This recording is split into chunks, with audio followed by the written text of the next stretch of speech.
અમે છીએ અમદાવાદમાં રહેલા ઉત્તર ભારતીય સમાજ સાથે આપણે તેમની સાથે વાતચીત કરીશું, તેમની પાસેથી એ જાણવાનો પ્રયત્ન કરીશું કે તેમના માટે કયા કયા મુદ્દાઓ છે તે મહત્વના રહેશે।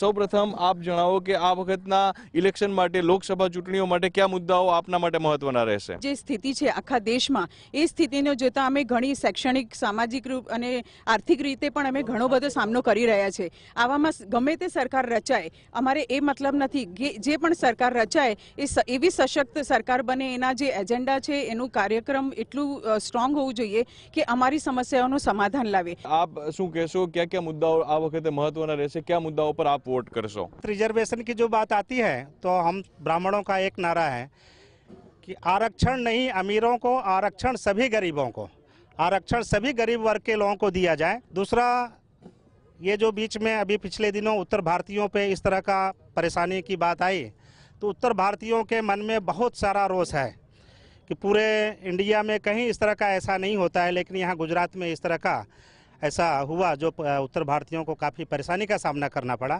સર, આપ શું કહેશો? આપે અનેક ચૂંટણીઓ જોઈ છે, અનેક લોકસભા ચૂંટણીઓ પણ જોઈ હશે। આ વખતની ચૂંટણીમાં મુખ્ય મુદ્દા શું માનો છો જેના આધારે તમે વોટ કરશો?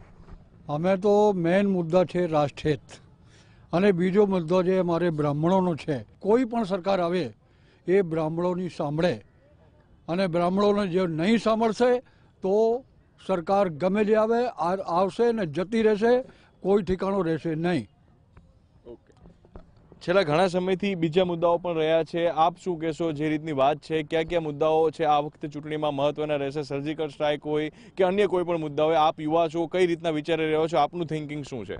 ઇલેક્શનમાં આ વખત અહીંયા જે પણ આવે સાંસદ અમે સ્વીકાર કરશું, પાર્ટીને જે પણ પાર્ટીના લોકો અમને મદદ કરશે એના માટે અમે તત્પર, અમારું બ્રાહ્મણ સમાજ આખું જે છે એ એમના માટે તત્પર રહેશે। આપ શું કહેશો? મોદી સરકારે ચારે બાજુ ભારતના હિત વિશે જ વાત કરેલી છે। દરેક સ્ટ્રાઇક, સર્જિકલ સ્ટ્રાઇક કરી એ બી ભારતના હિત માટે જ કરી છે, કોઈ ખરાબ કામ કર્યું નથી એમણે। એટલે અત્યારે દરેક, ખાલી ગુજરાત નહીં, ઓલ ઓવર ઇન્ડિયામાં મોદી મોદી મોદી ચાલી રહ્યું છે, અને મોદીની સાથે જ છે અમે। આપ શું કહેશો? જે રીતના આ વાત કરવામાં આવે, क्या મુદ્દાઓ છે આપના માટે મહત્વના રહેશે? कुछ ज़्यादा न बोल करके सिर्फ मैं ये चीज़ जानता हूँ कि सरकार उस पक्ष में ज़्यादा ध्यान देती है जहाँ उसको वोट बैंक का एक दिखावा होता है। देश में मुद्दाएं बहुत हैं, मोदी सरकार अच्छा काम कर रही है, ब्राह्मण समाज एक हो रहा है, मोदी सरकार अपना अच्छा देश की तरफ है, देश के प्रति ध्यान दे रहे हैं, वो बहुत अच्छी बात है। તો આ છે ઉત્તર ભારતીય સમાજના લોકો, જે લોકોનું કહેવું છે કે જે દરેક લોકોનું હિત જુએ તેવી સરકારને તે લોકો પસંદ કરશે। મુદ્દાઓ અનેક છે, પરંતુ જ્યારે રાષ્ટ્રહિતની વાત હોય તેની સાથે તે લોકો છે, અને તે જ મુદ્દાના આધારે તે લોકો વોટિંગ કરશે। કેમેરામેન રાહુલ વાઘેલા સાથે હાર્દિક ભટ્ટ, TV9 અમદાવાદ।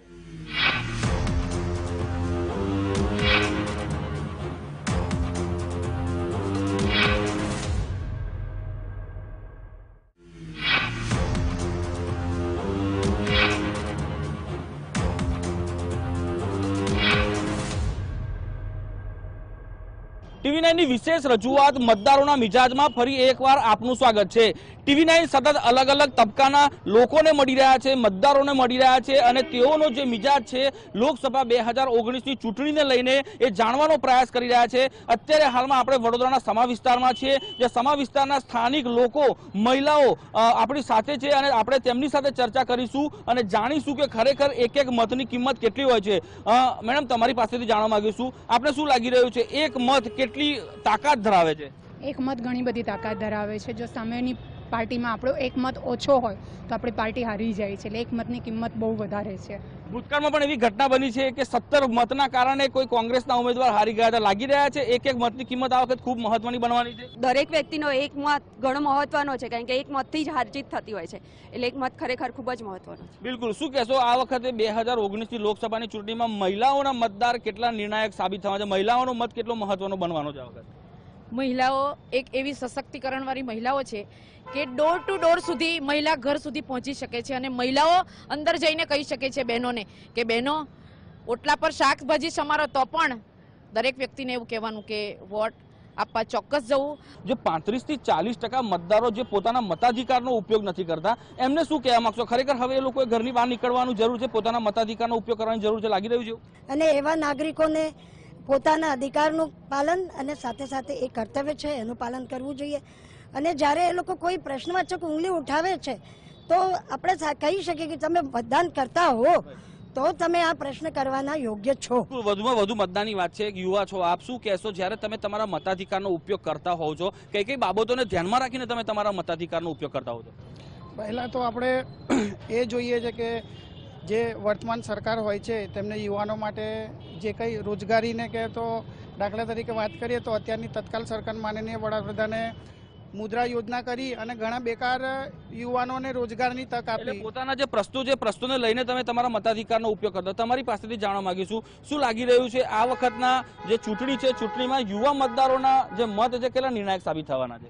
આમ તો ખરેખર યુવા મતદારોના મત તો વધારે જરૂરી જ છે અને અમે એના માટે યુવાઓને બી જાગૃત કરીશું. બિલકુલ, યુવા મતદારને જાગૃત થવાની જરૂર છે. લાગી રહ્યું છે કે અત્યારે હાલમાં જે યુવા ધન છે મોબાઈલ પાછળ પોતાનો સમય વેડફી રહ્યો છે. મોબાઈલ બી મહત્વનો છે કે ટીવીમાં કરતાં મોબાઈલમાં વધારે ન્યૂઝ જોવે છે, એના લીધે પબ્લિક બી વધારે મતદાન કરી શકે છે, યુવા પેઢી બી મતદાન વધારે કરી શકે છે અને આવતી પેઢી બી યુવા મતદાન વધારે કરી શકે છે. કાકા શું કહેશો? સોશિયલ મીડિયા અત્યારે ખૂબ જ હાવી છે. સોશિયલ મીડિયા પર તમામ પ્રકારની પાર્ટીઓ પોતાનો પ્રચાર કરતો હોય છે. પ્રચાર પણ દુષ્પ્રચાર પણ. સોશિયલ મીડિયા વખતે કેટલી નિર્ણાયક ભૂમિકા સાબિત કરવાનું છે? સોશિયલ મીડિયામાં જો મારા મંતવ્ય પ્રમાણે જો કહેવાનું હોય તો સોશિયલ મીડિયા વસ્તુ એવી છે, આમ જનતા કરતાં વધારે માહિતી એ લોકો કવર કરી લાવે છે. તો એ લોકોએ ખાસ આની પર ફોકસ આપવું જોઈએ. ભાઈ કઈ પાર્ટીએ કેટલા કામ કર્યા એ સોશિયલ મીડિયા જો જાહેરાત કરે તો એનો વધારે પ્રચાર થાય અને એમાં આમ જનતા બી એમાં સહમતિ થાય. શું લાગે છે તમને તમારા સાંસદ કેવા હોવા જોઈએ? અમારા સાંસદ એવા હોવા જોઈએ કે જે લોકો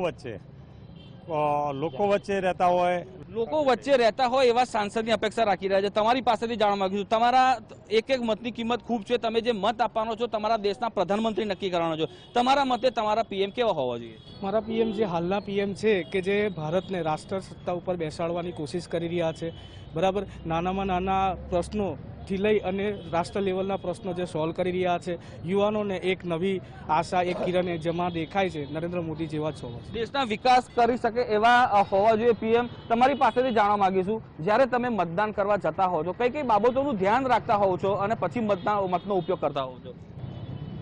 વર્તમાન સરકારે કેવા કામ કરેલા, યુવાનો માટે શું કરેલા, સમાજ માટે શું, આ દેશને વિશ્વ ફલક ઉપર લઈ ગયા.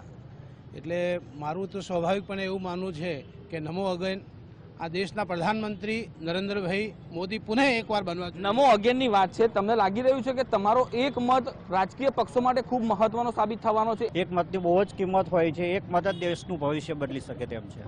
બિલકુલ, એટલે આપણે જોયું કે જે પ્રકારે લોકો માની રહ્યા છે તેઓના મતે એક મતની કિંમત ખૂબ મોટી છે અને ચોક્કસથી કહી શકાય કે એક મત કેટલાક રાજકીય પક્ષના ઉમેદવારો માટે મૃત્યુ ઘણ પણ સાબિત થતો હોય છે અને આશીર્વાદરૂપ પણ સાબિત થતો હોય છે.